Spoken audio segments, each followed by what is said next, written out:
Lorsqu'on est victime de la violence de la police, est-ce une bonne stratégie de se battre pour un procès aux assises ? Peut-on vraiment gagner ? Les assises sont a priori le gratin de la justice, celle qui va le plus au fond des choses, des procès qui prennent du temps, avec un jury populaire. On pourrait croire que c'est là que les victimes ont la meilleure chance d'obtenir justice face aux policiers.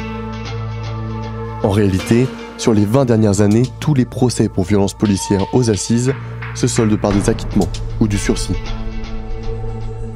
Vous écoutez Rien à déclarer, un podcast original de Radio Parleur. En 2016, Laurent Théron perd son œil dans l'une des dernières manifs du mouvement contre la loi travail. 6 ans plus tard, les 12, 13 et 14 décembre 2022, il fait face aux policiers qu'il a éborgnés. Le verdict du procès est un deuxième choc, même s'il n'attendait rien de cette justice, et surtout pas qu'elle lui soit rendue. Épisode 6, après la violence policière, la violence judiciaire.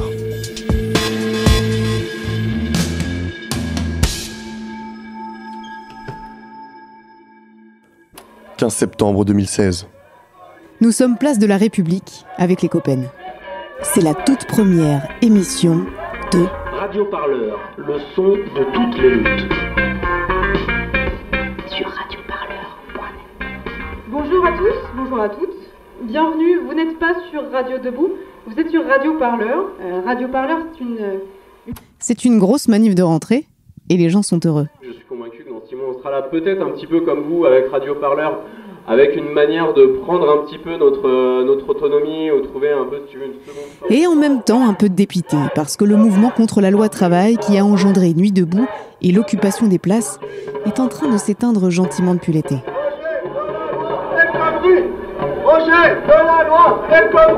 Pendant qu'on glose sur les suites de la lutte, Martin, Tristan et moi, Laurent Théron sort du cortège syndical de Sud Santé et il déambule de l'autre côté de République. Toute la place était nassée et tu pouvais ressortir que de l'autre côté qui est l'avenue de la République.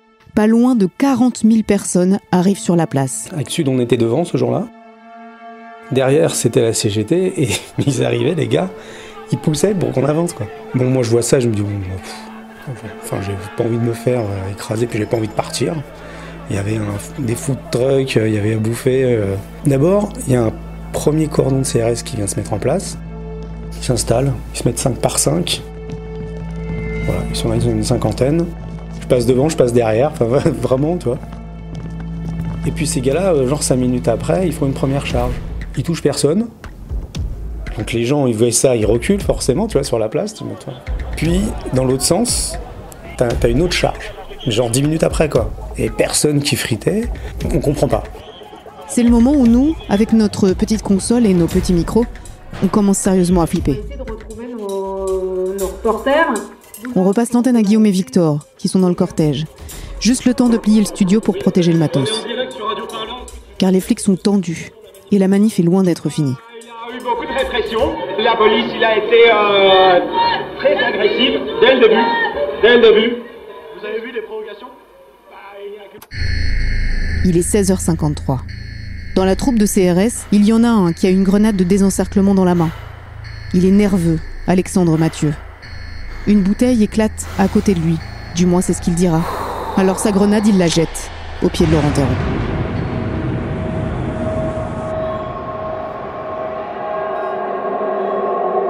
Il me fixait beaucoup d'ailleurs, je lui ai demandé d'arrêter. Il me fixait mais on savait pas trop si c'était du regret, de la compassion ou je sais pas, une sorte de regard fixe sans émotion, c'était hallucinant quoi. Le fait en fait qu'il se mette pas en face aussi, ça montrait aussi finalement qu'il faisait pas face quoi.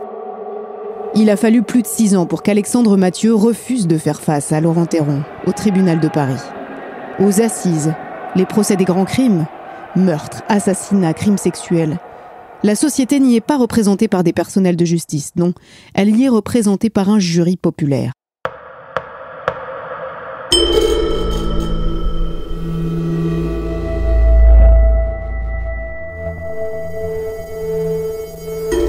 T'attends le procès, un peu avec impatience, parce que c'est long. Ça faisait plus de 6 ans. Avec crainte aussi, effectivement, parce que tu sais que c'est une machine à broyer. C'est à la fois un moment où tu te dis on va tourner une page et un moment où tu te dis on va se faire éclater encore, quoi, on va se faire ridiculiser. Mais voilà, c'est un peu tout ça, ouais, un procès. Mais j'étais pas tout seul, c'est aussi ma chance. J'ai vu qu'il y avait des collectifs qui existaient, donc l'Assemblée des blessés, des Armonts.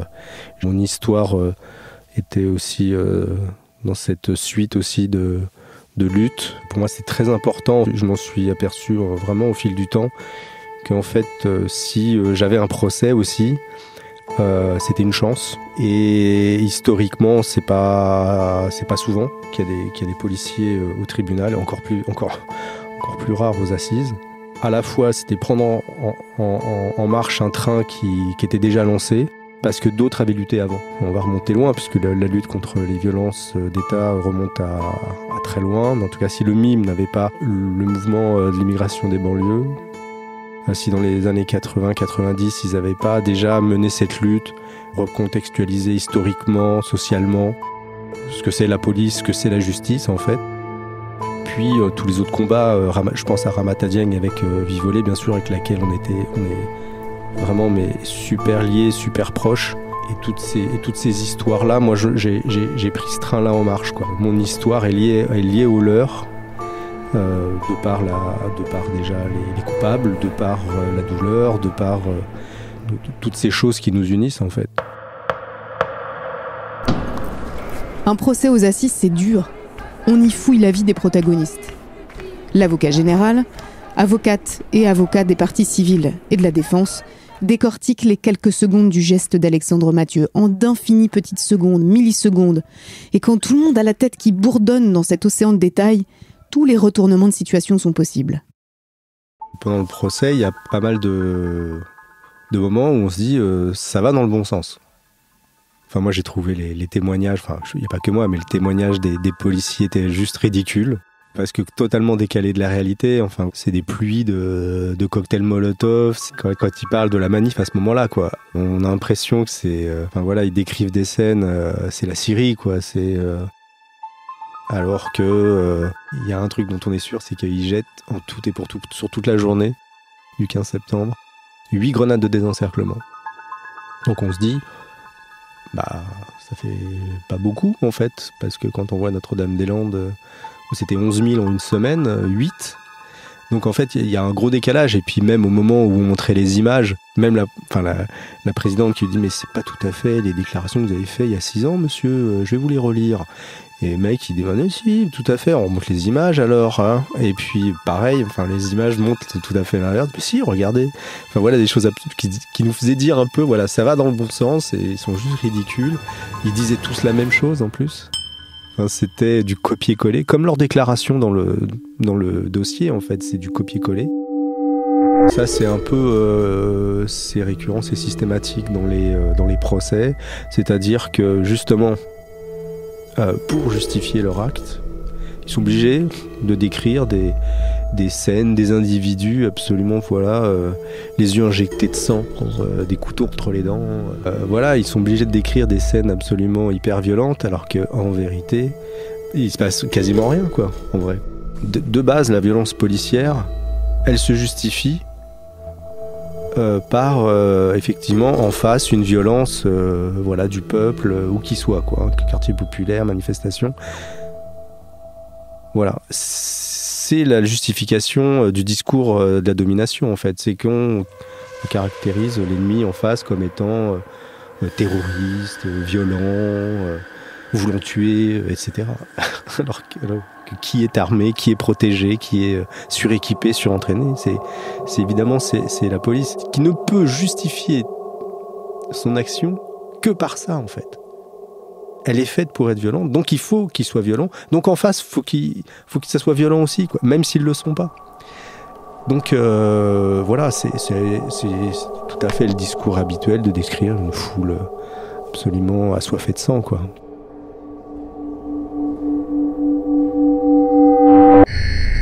Léon R décrit les policiers comme des assaillis. Commandant de cette CRS 07, il répète les mêmes mots que ses collègues policiers. On était en terrain hostile. Ils avaient la volonté d'en découdre. Des engins incendiaires pleuvaient, c'était destiné à nous tuer. Ce 15 septembre 2016, Un policier prend effectivement un cocktail Molotov et son uniforme prend feu. Mais ses blessures sont incomparables avec la mutilation de Laurent Théron. Maître Liénard, avocat du policier, ne manquera pourtant pas de rabâcher ce Molotov encore et encore pour renvoyer dans une curieuse symétrie le policier surarmé, harnaché, blessé ce jour-là, avec le manifestant, vêtu dans son habit de tous les jours. L'avocat donc du policier, il mène une stratégie de saturation. Le but, c'est de pas convaincre des juges, c'est de semer la confusion dans l'esprit de jurés qui connaissent pas forcément les manifs. Et donc quand ils entendent pendant 6 heures d'affilée des policiers assermentés, parce qu'il faut jurer qu'on dit la vérité, bien sûr, quand on arrive dans ce tribunal, qui répètent tous la même chose, qu'ils n'ont jamais vu une telle violence, etc., bah oui, ça marque un juré, évidemment. Pierre Douillard-Lefebvre, expert des armes de la police, a lui aussi été éborgné en 2007. Il est cité comme témoin à l'audience. On a quand même malgré tout un policier qui passe en cour d'assises, donc en cour criminelle. C'est assez sérieux, c'est parce que le dossier est vraiment accablant. Mais il est accablant de A à Z.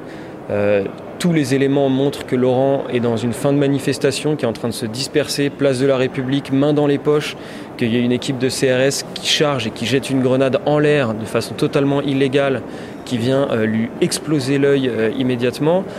En plus, le policier tireur n'était pas habilité à tirer la grenade, n'était pas formé, qui venait d'arriver dans la compagnie de CRS, qui avait gardé une grenade dans sa poche alors qu'il n'en avait pas le droit et qui en a fait usage. Voilà.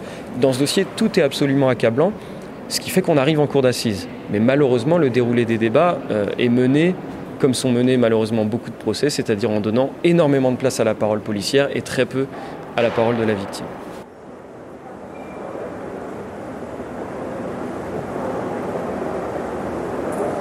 On était seulement 3 témoins cités du côté de la victime. On a pu parler peut-être une demi-heure à 3.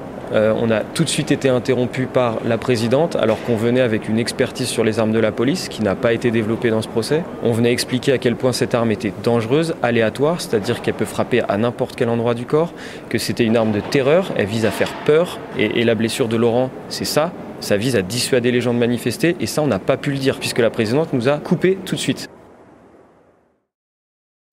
Dans un tribunal, on ne fait pas de politique. J'ai entendu ce rappel à l'ordre si souvent. Et il est vrai que telle n'est pas la fonction judiciaire d'un procès. Mais comme au cinéma, il est parfois plus intéressant d'observer ce qui se passe hors champ, pour saisir ce qui est justement politique. Au 3e jour d'audience, la présidente décrète ainsi que les soutiens de Laurent Théron font trop de bruit dans la salle. Toute sortie devient désormais définitive et on ne laisse plus rentrer personne. À ce moment-là, 2 soutiens du policiers eux-mêmes, entrent en salle d'audience après ce rappel à l'ordre. Ouais, oui, d'accord, je vais voir une amende. Ça a dérangé l'audience et en plus vous êtes dans le panier. 135 €. D'accord. Donc maintenant ça vous arrêtez, parce que sinon vous allez arrêter de rester ici, d'accord? Mais je sais que Laurent, ce qu'il demande, c'est pas la prison, ça l'intéresse pas, il l'a d'ailleurs dit ce matin. Il dit « moi je suis trop amoureux de la liberté pour demander la prison pour quiconque ». Par contre, il demande une révocation du policier tireur. Ce serait le minimum, et c'est ce qu'on a tendance à demander avec l'Assemblée des blessés, c'est le strict minimum, désarmer les policiers qui ont éborgné, mutilé, tué des gens. C'est le minimum. C'est très maigre, mais c'est ce qu'on peut apporter dans le cadre d'un procès. Bien sûr, le combat politique, il se joue aussi en dehors du tribunal, et surtout en dehors du tribunal quand on voit comment ça se passe ici.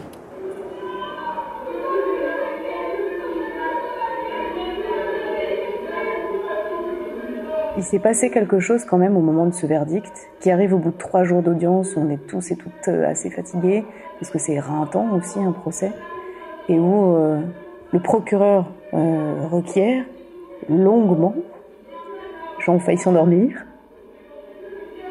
C'était long, hein. Mais il arrive à un point où il explique que il n'y a pas c'est une violence volontaire et donc il requiert 2 à 3 ans de prison. Il reste vague, c'est pas dans l'habitude des procureurs, d'habitude ils sont plus précis, mais quand même, il requiert de la prison.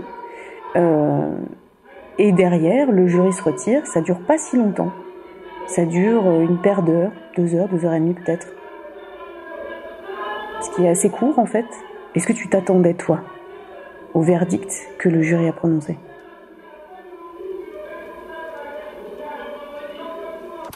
Non, la vérité, on s'y attendait pas. L'acquittement, on n'était pas prêt. L'acquittement, je sais qu'il y a un seul camarade de Lille qui l'avait évoqué, mais c'était effectivement assez stupéfiant, surtout en invoquant la légitime défense, qui n'a été évoquée à aucun moment du procès. Mais ce qui montre de quoi est capable la justice, en fait. Capable de projeter des vidéos qui n'ont rien à voir et de parler de légitime défense. Après, si on pousse l'analyse, c'était aussi de se dire, ça a déjà été posé justement par le collectif du 8 juillet, avec Joachim, donc, qui n'a pas voulu aller aux assises à l'époque et qui a voulu aller en correctionnel parce que les jurés d'assises sont souvent regardent C8 ou font partie un peu de cette population qui a cette belle image de la police. Donc, c'est-à-dire que c'est compliqué aux assises, on va dire. C'est pas des tribunaux qui sont acquis. Finalement, si on veut condamner un policier, ne serait-ce qu'à une peine de sursis, vaut mieux choisir le correctionnel. Ça, c'est un constat, on peut dire, qu'il faut avoir.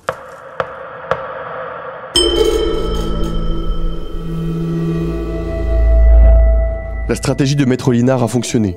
D'accusé, le policier Alexandre Mathieu est devenu l'assailli par une foule hostile et indistincte. Son geste n'est plus un acte qui lui appartient, c'est une réaction à une menace. Et la violence judiciaire, en fait, elle est soi-disant réfléchie. C'est-à-dire qu'on prend des dossiers, on analyse, on fait des expertises, et le temps judiciaire, il est très long. Et donc cette violence-là, en fait, elle est très longue, elle est vraiment terrible, en fait. Elle est pas physique, elle est beaucoup plus sournoise, elle est insidieuse, elle est profonde. Et ce qui est très violent, en fait, c'est que, alors déjà, les peines qu'elle exprime, un acquittement pour mon histoire, on voit qu'elle vient valider finalement la violence policière. Et même si en tant que militant, même en sachant que depuis des années qu'il n'y a rien à attendre de la justice, son verdict, en fait, il vient publiquement dire voilà, on a bien réfléchi, vous avez un œil en moins, vous avez pris une grenade, mais c'est comme ça, quoi. Et tant pis, allez, sans rancune, tape dans le dos et salut, quoi. Mais c'est valider la violence, mais c'est surtout redire, ça va recommencer. Enfin, d'un point de vue militant, quand on mène le truc, on se dit, perdre un œil, c'est grave, mais si ça pouvait servir à quelque chose, c'est-à-dire qu'on arrête les grenades, un peu toute cette barbarie, mais même pas, en fait. On dit, voilà, c'est comme ça, si ça recommence demain, ça va être le même tarif, et voilà, quoi. Nous sommes presque les derniers à sortir du tribunal, ce soir du 14 décembre 2022. Il fait un froid humide sur les rues de Paris en liesse. L'équipe de France a battu celle du Maroc en demi-finale de la Coupe du Monde de foot. Laurent et toutes les personnes à garde qui descendent du pont Saint-Michel ont aussi envie de hurler, de rage. Est-ce que ce procès t'a quand même permis de mettre cette histoire un peu plus derrière toi ? Oui, mais pas grâce au procès, en fait. Pas grâce au procès, mais grâce aux camarades et tout ce qu'on a fait à côté, en fait. Comment ça arrivait le 12, 13, 14 décembre, ça faisait 12, 12, 13, 12 avec le fameux jeu de mots. On s'en est servi, 13, 12. C'était un cadeau, merci les gars. On a fait donc un procès populaire où à la fois avec des victimes, des familles de victimes, on venait mettre en accusation, en fait, ce qu'on voulait mettre en accusation. La violence policière, elle s'exprime déjà par la privation de liberté, une garde à vue. Donc c'était absolument collectif, c'était une arène ouverte. Tout le monde parlait de là où il était à tout le monde, en fait. Et c'est tout ça, en fait. Et la présence des camarades au procès, c'est tout ça, en fait. Ces moments-là, c'est des moments à moi. Je voulais que ça soit aussi dans l'histoire de la violence d'État, mais aussi que ça soit une aventure collective. Merci à Laurent Théron, au collectif Désarmons-les et à l'Assemblée des blessés pour leur confiance.